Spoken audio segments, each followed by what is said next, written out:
हिंदी साहित्य आकाश पर हर विधा में ऐसे सितारों की कमी नहीं है जो अपनी रचनाओं की चमक से हर अंधेरे में नजर आ जाते हैं।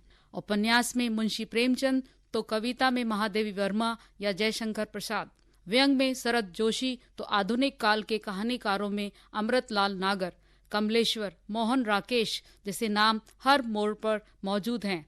इसी श्रृंखला में जब बात गजल की चलती है तो बहुत कम समय में ही गजल के पुरोधा कहे जाने वाले दुष्यंत कुमार का नाम सहज ही याद आ जाता है।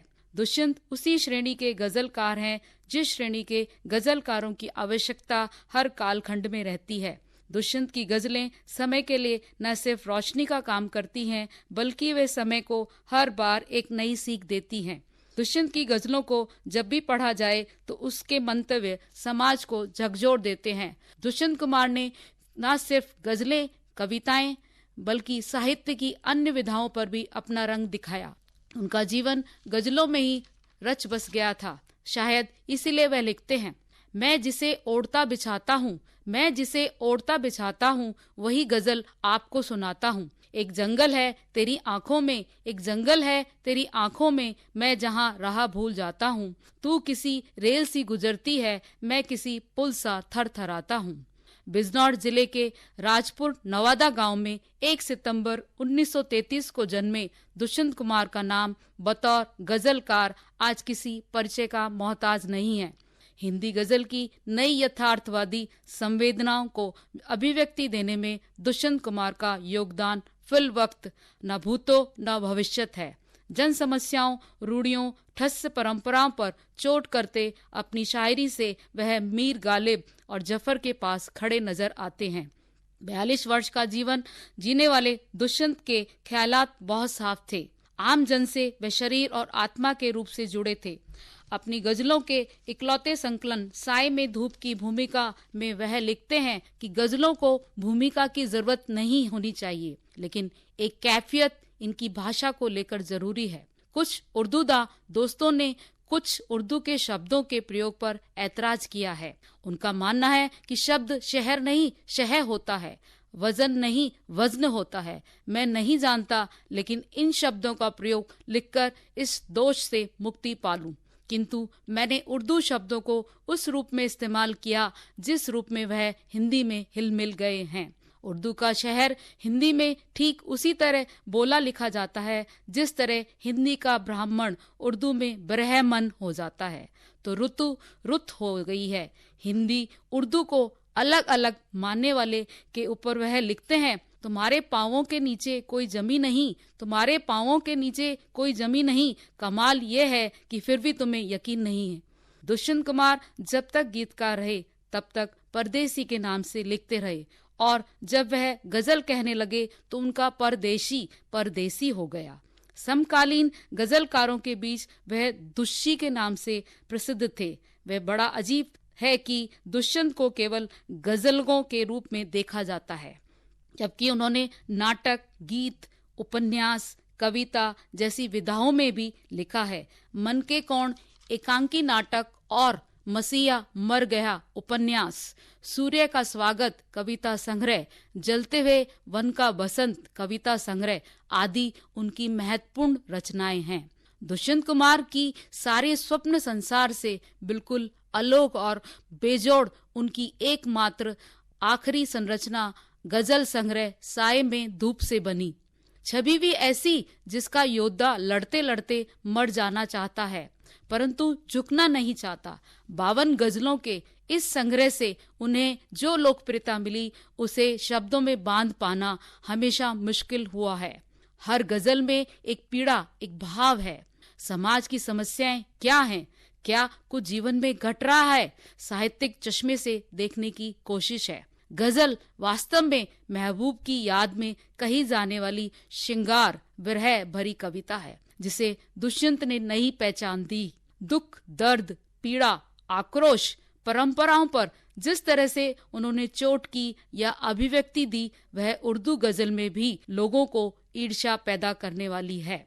उससे पहले अमीर खुसरो, बलवीर सिंह रंग, बहादुर शाह जफर, गालिब, मीर, साहिर, जौक जैसे गजलकार हुए, पर आम आदमी की आवाज बनकर जिस तरह दुष्यंत कुमार की गजलें जनता के दिल में घर कर गई हैं, वैसा पहले के लोगों की गजलों के जरिए कम नजर आता है। कहीं पर उन्होंने लिखा है, तुम्हारा आभारी हूँ रहनुमाओं, तुम्हारा आभारी हूँ रहनुमाओं, तुम्हारी बदौलत मेरा देश यातनाओं से नहीं फूल मालाओं से दबकर मरा है। वर्तमान राजनीति पर कितनी सटीक टिप्पणी है यह। सांप्रदायिक तनाव, महंगाई, भेदभाव, दंगा फसाद, लूटमार, गुंडागर्दी, जड़ चेतना में शून्यता आदि किसी भी विषय को भी उन्होंने शिद्दत से महसूस किया है। वे बड़े बेवाकपन से कहते हैं कि यह सारा जिस्म झुककर बोझ से दौरा हुआ होगा। मैं सजदे में नहीं था, आपको धोखा हुआ होगा। और फिर कहते चले जाते हैं, यहाँ तक आते आते सूख जाती हैं कई नदियां, मुझे मालूम नहीं है पानी कहाँ ठहरा हुआ होगा। सामाजिक विसंगतियां अफसराना लहजे पर चोट करते हैं। चीख निकली तो होठों से मगर मध्यम है। बंद कमरों को सुनाई देने वाली, तू परेशान तो बहुत है, तू परेशान ना हो। इन खुदाओं की खुदाई नहीं जाने वाली। धार्मिक कट्टरता पर पैनी चोट करने की ताकत उनकी गजलों में छिपी हुई है। उनकी बानगी देखिए, हमारा कद सिमट कर घट गया है, हमारी पहरन झोले हुए है, चढ़ाता फिर रहा हूँ वो चढ़ावे, तुम्हारे नाम पर बोले हुए। यहाँ पर यह कबीर दास की तरह धार्मिक कट्टरता पर भी चोट करते हैं। गजब है सच को सच कहने नहीं देते, कुरानों उपनिषदों में खोले हुए हैं। मजारों से दुआएं मांगते हो, अकीदे किस कदर पाले हुए हैं। जनता की समस्याओं पर वह बहुत कुछ कहते हैं। वह उपदेश नहीं देते, यथार्थ को छूते हैं। बातों का निशाना न लगाकर कुछ कर गुजरने को प्रेरित करते हैं। हो गई पीर पर्वत सी पिघलनी चाहिए, इस हिमालय से अब कोई गंगा निकलनी चाहिए। आज के इंसान पर उनका नजरिया निर्मल पानी की तरह साफ है। वह उसे सचेत करते हैं, उनकी जिम्मेदारियों, सामाजिक संरचनाओं के प्रति याद दिलाते हैं। गरीबों की जिंदगी पर वह नजदीकी से देखते हैं। आदमी के पेट की आग उन्हें परेशान करती है, तभी तो उनकी आवाज आती है, तुमने इस तालाब में रोहू पकड़ने के लिए छोटी छोटी मछलियां चारा बनाकर फेंक दी। तुमने इस तालाब में रोहू पकड़ने के लिए छोटी छोटी मछलियां चारा बनाकर फेंक दी, हम ही खा लेते, सुबह को भूख लगती है बहुत। तुमने बासी रोटियां उठाकर नाहक फेंक दी। इंसानी जज्बातों की दशा क्या है, लोग किस पर कितना विश्वास करते हैं। दंगा फसादों पर नजरिया उनका है, वही आम जन का भी है। वह लिखकर हर व्यक्ति को चेताते हैं, इस शहर में कोई बारात या वारदात अब किसी की बात पर खुलती नहीं हैं खिड़कियां। वास्तविकता में दुष्यंत का गजल कहने का अंदाज सारे गजलकारों से अलग है। गजल को आम आदमी के पक्ष में खड़ी करना उनका मकसद है। दुष्यंत तो दुष्यंत हैं।